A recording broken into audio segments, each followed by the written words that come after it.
بله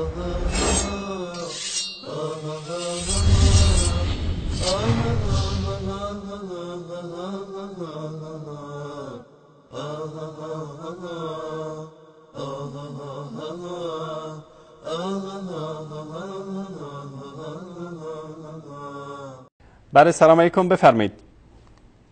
سلام علیکم، خسته نباشید. سلامت باشید بیننده عزیز. خودتون رو معرفی کنید، از کجا صحبت میکنید؟ من یوسف هستم از مشهد زنگ می‌زنم آقا انصاری. یوسف آقا از مشهد، بفرمایید برادر عزیز. بله آقا خسته نباشید. راجع به کلیپات واسه خودتون میگه اینا به جز همین تفرقه اندازی و اینا دیگه کار دیگه ندارن. اینا فقط میخوان که مسلمان‌ها شیعه و سنی رو به هم بندازن. درست. بعد از نمودن آقای انصاری ما یک خارگاه کفشی کار میکنیم، برادران اهل تشیع هستن.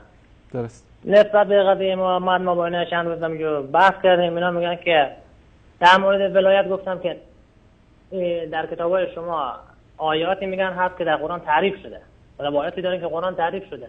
بله. و شما قبلا اینا پخش کردید. اگر زحمت بکشیدن رو دوباره پخش کنید، من ضبط کنم کلیپا رو بهشون بدم، ممنون میشم. باش، چشم. من منتظر تلویزیون هستم و که پخش کنم، من ضبط کنم بهشون بدم. چشم. آیاتی که تحریف شده هست در کتب شیعه، درسته؟ بله آیاتی که تحریف شده و اون قضیه که شما گفتین میگن که 3000 آیه بوده و الان 6000، یکی میگه که 7000 آیه بوده قرآن الان بله چشم. کم شده. و یکم که این عالمشون گفتش که کوفت علما هم متفق القول برای این عقیده هستن که قرآن تعریف شده و یه قرآن که در دست ما تعریف شده و قرآن ناسخ دست امام زمان است و وقتی امام زمان بیارد و اینا همینا رو می‌خواستم پخش کنم که من ضبط کنم بی خود نشون بدم. چشم، همین الان ان شاء الله من خدمتتون نشون میدم. همین الان.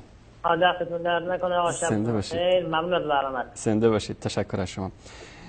اعتقاد به تحریف قرآن اعتقاد اکثریت یا میتونیم بگیم جمهور علمای شیعه است. روایاتی که در مورد تحریف قرآن آوردن روایات متواتر هست، همونطوری که روایات امامت رو ادعا میکنن متواتر است. اگر بخوان روایات تحریف قرآن رو انکار بکنن مجبور هستن که روایات امامت رو هم انکار بکنن، زیرا که اکثر راویانی که امامت رو روایت کردن، امامت ائمه رو روایت کردن، ائمه اثنا عشر رو، همین راویانی هستن که تحریف قرآن کریم رو هم روایت کردن.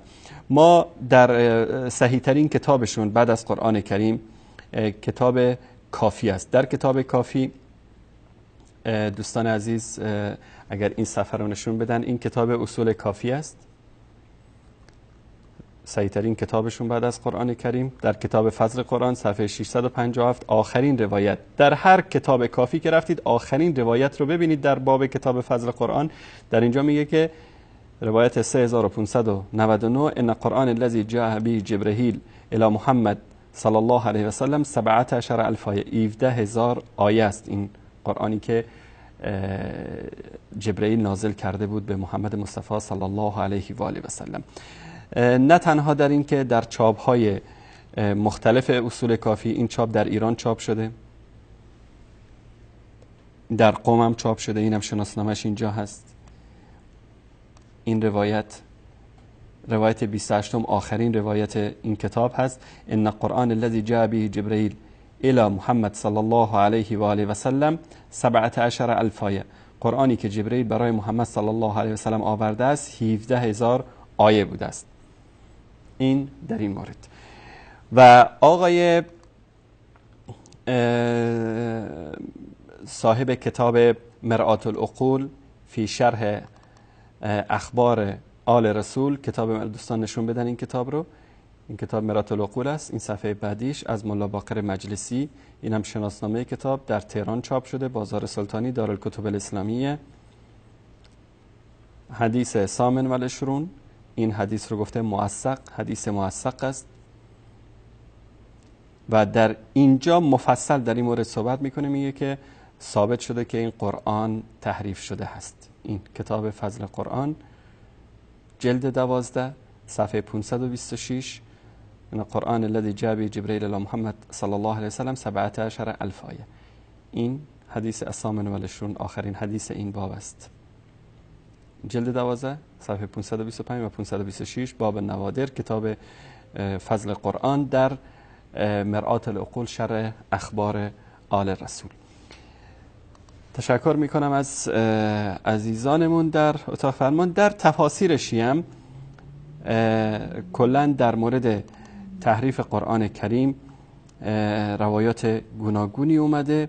روایتی که وجود داره در این باب که عقاید اینها رو بیان میکنه فیض کاشانی تفسیر صافی جلد اول، اینم شناسنامه تفسیر، اینم صفحه 24 میگه، من فارسیشو براتون میخونم، صفحه 34 جلد 1: اما اعتقاد مشایخ ما در این قضیه ظاهر است که ثقة الاسلام محمد ابن یعقوب کلینی اعتقاد به تحریف و نقصان قرآن داشت، برای اینکه روایاتی را در این معنی در کتابش الکافی آورده است و آنها را نقد نکرده است، در حالی که در اول کتاب خود نوشته است که به همه آنچه که روایاتی که آورده است یقین دارد، یعنی روایت موثوق را آورده است.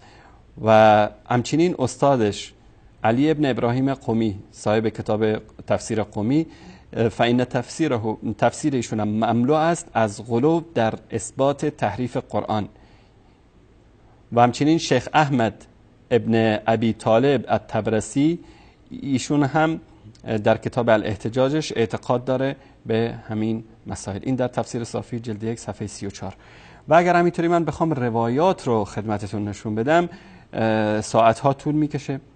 و همچنین امام زمانشون که مهدی موهومی که بهش اعتقاد دارن، ایشون هم دشمنی عجیبی با قرآن کریم داره و قرآن کریم رو در آخر الزمان با قرآن جدید میاد. این کتاب بهارالانوار هست، دوستان نشون بدن، اینم صفحه بعدیش جلد 51. این صفحه پر است، صفحه 412، صفحه 426، صفحه 427. اینها همه حکایاتی است از آیات تحریف شده قرآن کریم. در اینجا یک روایتی داره در صفحه 412 خیلی جالب هست، میگه که از ابی جعفر امام محمد باقر روایت شده که وقتی که امام زمان بیاد خیمه هایی رو میزنه تا به مردم قرآن رو یاد بده، آنچنان که بر الله سبحانه و تعالی نازل کرده بود. در این موقع سخت هست برای کسایی که امروز قرآن رو حفظ دارن، به خاطر اینکه قرآنی که امام زمان میاره مخالف با تالیف قرآن فعلی است، مخالف با تالیف قرآن فعلی است. بعدش در قضیه تحریف قرآن کریم در صحیح ترین کتابشون کتاب کافی، در اینجا یک باب کاملی دارن که باب نکت فی تنزیل. در این باب احمد جان اگر فقط این صفحه رو بتونی نشون بدی، من اینجا آوردم صفحه 311 312 313 314 315 تا صفحه 330. اینجا این صفحه باب کاملی هست از ابواب کتاب کافی که در اینجا باب فی نکت و نطف تنزیل، در اینجا همه آیاتی رو که آیات تحریف شده قرآن کریم هست در اینجا آورده. و من یطع الله و رسوله فی ولایت علی و ولایت الائمه من بعده فقد فاز فوزا عظیما هکذا نزلت. این گونه نازل شده است. بعضی میان دروغ میگن که والا نمیدونم تفسیر بوده و شرح از امیرالمومنین بوده. اینجا میگه که هکذا نزلت، یعنی این گونه نازل شده، آیه این گونه نازل شده بوده. به اصطلاح صحابه بنابر قولی که اینها دارن صحابه تحریف کردن. در صفحه 314 در اینجا در روایت 23 در اینجا اسم ائمه میگه در قرآن بوده اما اینو تحریف کردن و در اینجا بوده کلمات فی محمد و علی و فاطمه و الحسن و الحسین و الائمه من ذریتهم فنسیه هکذا والله نزلت علی محمد. به خدا قسم این گونه بر محمد این آیه نازل شده بود. اما آیه در قرآن داریم که در اونجا اسم علی و فاطمه و حسن و حسین باشه؟ نداریم. اینجا میگه والله این گونه نازل شده بوده این قرآن. اما آنچه که در مورد روایت اهل سنت میارن، ما روایاتی که در مورد نسخ هست، آیاتی که و ما ننسخ من آیاتی و ننسیها نأتی بخیر منها و مثلها، این آیاتی است که الله سبحانه و تعالی گفتیم انواعش هم قبلا ذکر کردیم، آیاتی است که الله سبحانه و تعالی نسخ کرده، آیات جدیدی آورده و اینها گیر دادن به اون که نخیر این اهل سنت هم اعتقاد به چیز دارن، به تحریف قرآن کریم دارن و این دروغ است. میگن که اهل سنت اعتقاد به تحریف قرآن داره. ما میگیم هر کس که اعتقاد به تحریف قرآن کریم داره کافر است، مرتد هست، جاودان در آتش دوزخ هست. بیان همین حرف رو در مورد اعتقاد خودشون هم بگن. آقای قزوینی جرأت داره بیاد تو شبکه خودش بگه هر کس که قائل به تحریف قرآن هست این انسان کافره، مرتد، جاویدان در آتش دوزخه.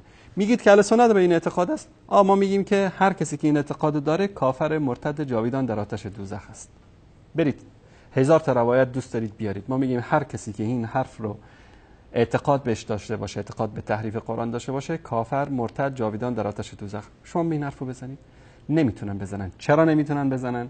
چون که مجبورن که کلینی و مجلسی و تبرسی و این همه این آخونداشون رو همه رو تکفیر بکنن که این کار رو نخواهند کرد.